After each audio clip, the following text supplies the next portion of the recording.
Bonjour à toi, j'espère que tu es en belle forme aujourd'hui. Je suis heureuse de revenir pour te partager un nouvel épisode de mon podcast Ose ta transformation, où je veux te parler de notre pouvoir de décision, couplé avec notre capacité à passer à l'action de façon alignée, par des actes cohérents avec les choix que nous faisons. Je suis Mylène, je suis guide alchimiste en transformation. J'accompagne depuis 2019 les êtres qui aspirent à sortir du conflit intérieur, de la dualité, de l'autosabotage, de la culpabilité et du sacrifice, à rencontrer et à alchimiser leurs ombres pour incarner leur lumière, leur unité et leur caractère unique en toute liberté. Tu peux suivre Ose ta transformation sur Facebook et sur Instagram et je t'invite à t'abonner et à noter ce podcast pour le soutenir et pour ne rien manquer des épisodes à venir si tu te sens inspiré et nourri en l'écoutant.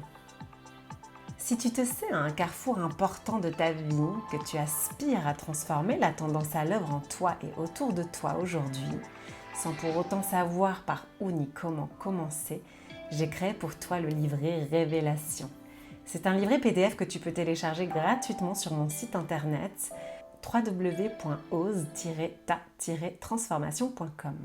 Ce livret te permettra de plonger en toi, en douceur et en profondeur grâce à l'écriture intuitive pour réaliser ton bilan conscient de ta situation en ouvrant la voie de nouvelles perspectives d'orientation. Aujourd'hui, je veux t'amener à penser ta capacité à prendre des décisions justes pour toi, mais aussi ta capacité à concrétiser des actes clairs, en accord avec les décisions que tu prends pour ton plus grand bénéfice. Il y a des décisions qui nous sont très faciles à prendre, d'autres qui soulèvent des doutes et des peurs profonds.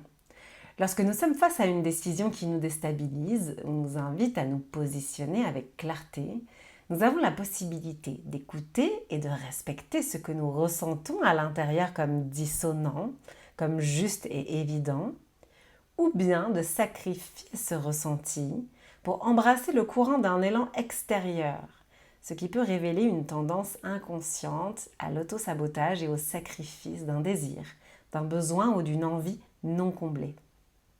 C'est peut-être parce que l'on pense avant toute chose à ce que l'autre voudrait, avant de considérer notre propre élan et besoin intérieur.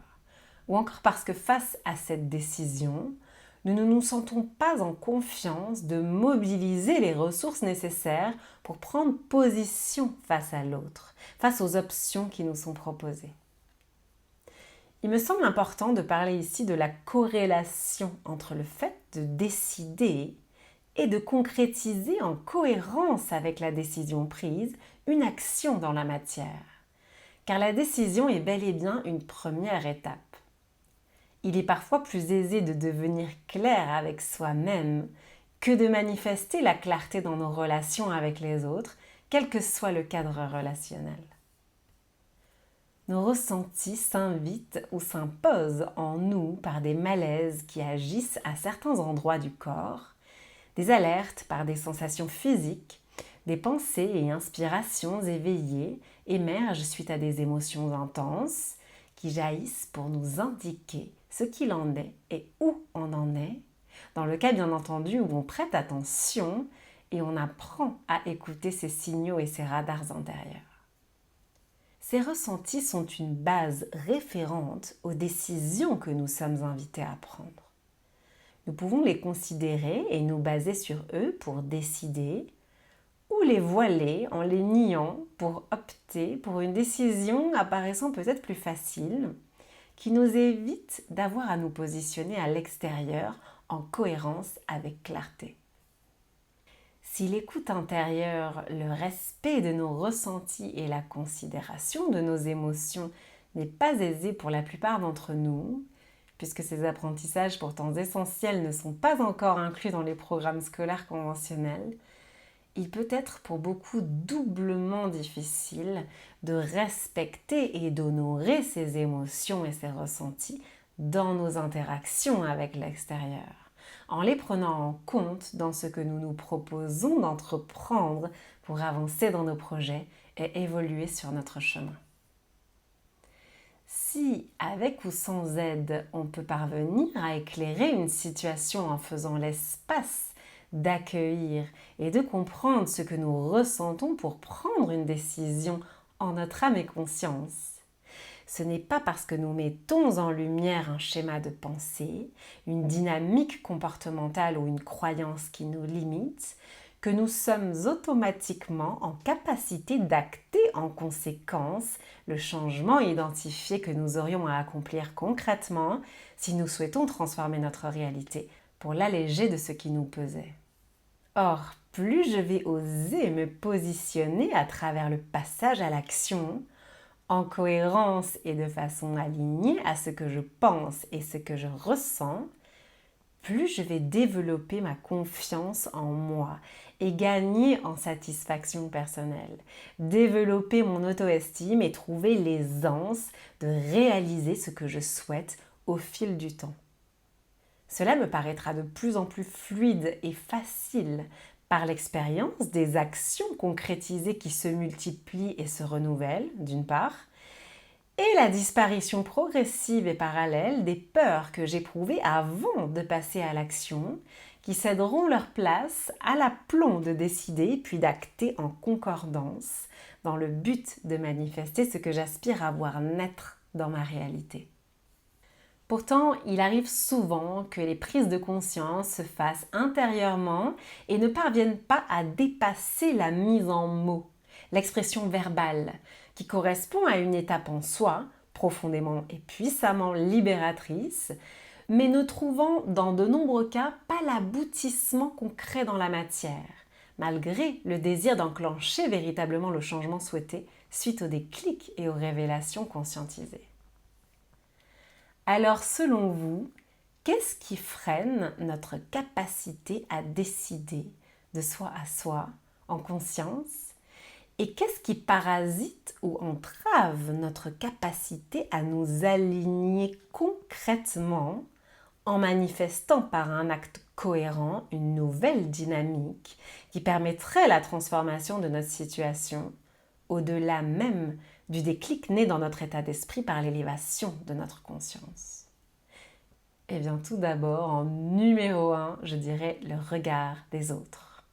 Puis leurs paroles et les conseils qu'ils se permettent de nous donner, résonnant à bien des égards comme de nouvelles injonctions qui viennent s'ajouter à celles qui ont pu bercer notre enfance, qui ont pu irriguer le cadre de nos relations familiales. Par extension, si nous nous sommes habitués à écouter, à entendre et à accepter au sein de nos relations familiales ces injonctions qui conditionnent plus ou moins consciemment notre propre vision et nos comportements, nous serons plus enclins à choisir des amitiés qui alimenteront la même dynamique. Ainsi, il se pourrait bien que les personnes que nous considérons comme des amis se permettent, tout comme certains membres de notre famille, de nous dire des phrases du type « À ta place, je ferais ceci »,« Je pense que tu devrais dire ou faire cela », il ou elle ne comprendra jamais. Laisse tomber. Ça ne marchera pas. Tu perdrais ton temps. Ça ne te ressemble pas du tout. Ou c'est pas du tout toi ça. Ou alors c'est tellement toi, c'est toi tout craché. Il faut souffrir pour être belle. Fais attention au retour de bâton. Tu pourrais tout perdre. À ta place, j'abandonnerai. Ou à ta place, je ne lâcherai jamais ce travail. Ces mots sont empreints de jugement, d'attente, d'obligation et constituent une véritable emprise qui agit en soi subtilement mais en profondeur lorsque l'on s'ouvre à les recevoir en notre champ.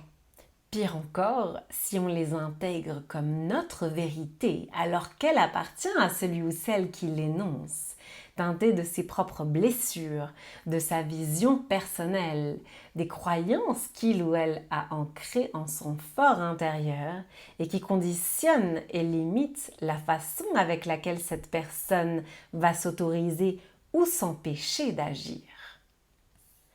L'autre va régulièrement venir agir comme un miroir face à nous qui pourra mettre en lumière nos propres croyances limitantes et nous inviter d'agir en fonction d'elles, en les laissant nous limiter une nouvelle fois, ou alors en choisissant de les transcender pour la première fois. Si j'ai peur d'échouer, peur de réussir, peur de découvrir ma véritable puissance, de l'incarner et de la rayonner. Si j'ai peur de dire ma vérité avec authenticité et d'être rejetée.